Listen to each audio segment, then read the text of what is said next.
après c'est ce que j'ai dit aux joueurs, il faut garder les pieds sur terre, il ne faut pas non plus se prendre pour des stars. En face c'était une équipe qui joue avec ses armes, qui n'est pas là pour qui est là pour se faire plaisir, hein. C'est plus une équipe loisir, donc les matchs qui vont venir maintenant derrière seront beaucoup plus compliqués. Et justement de ne pas tomber dans un faux rythme et de dire tout va être facile. Déjà la semaine prochaine à Reims, ça va déjà être une autre histoire.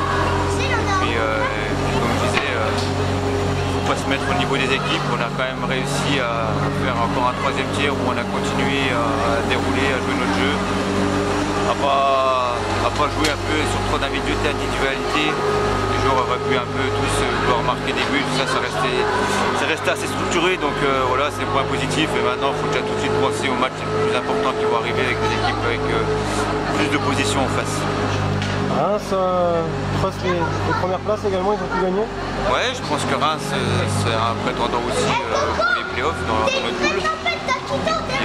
Reims c'est pareil, hein, c'est une équipe qui est en reconstruction, hein, c'est pas si vieux, ils étaient quand même en D1. Donc ils se reconstruisent, ils ont des bons entraîneurs avec des bons jeunes, quelques étrangers qui font la différence. Donc on va voir ça la semaine prochaine chez eux, ça va être un autre match. Bon, il y aura la cerise sur le gâteau avec ce match de Coupe de France. Qu'est-ce qu'on peut prétendre face à Strasbourg, Ligue Magnus?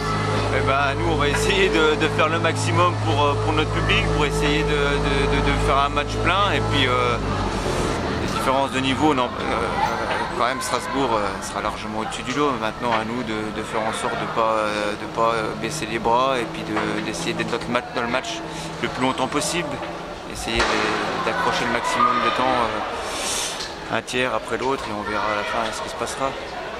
Le message, ce sera aussi de s'appuyer sur les cadres qui ont de l'expérience en Magnus comme Yann ou Guillaume, essayer de rester dans le bon tempo. C'est ça, quand on ira à peine, ça va être des matchs où ils vont justement, là il va y avoir du back-check à faire, il va y avoir de l'opposition en face et je pense que ça va être un bon match qui va nous aider pour les playoffs.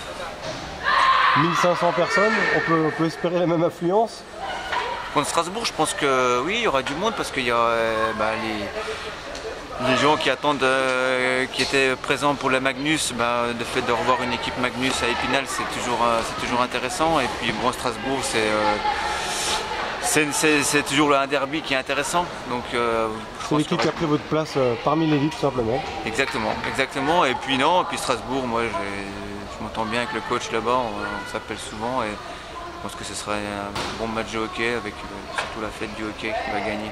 Il y a de la stabilité à Strasbourg, hein. Petit budget mais on mise sur les jeunes, c'est un exemple à suivre. Ouais, et je regarde un petit peu les résultats qu'ils font, ils sont loin d'être ridicules cette année. L'année dernière ils prenaient pas mal de volets en début de saison, là ça tient la route, à l'image des équipes comme Cham, tout ça. Je pense que le championnat est un peu plus sérieux en Magnus.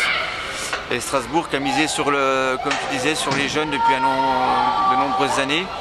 Et ils ont un réservoir assez intéressant pour pouvoir justement avoir une équipe compétitive avec l'apport de pas mal d'étrangers et ils arrivent à trouver une alchimie qui est assez intéressante.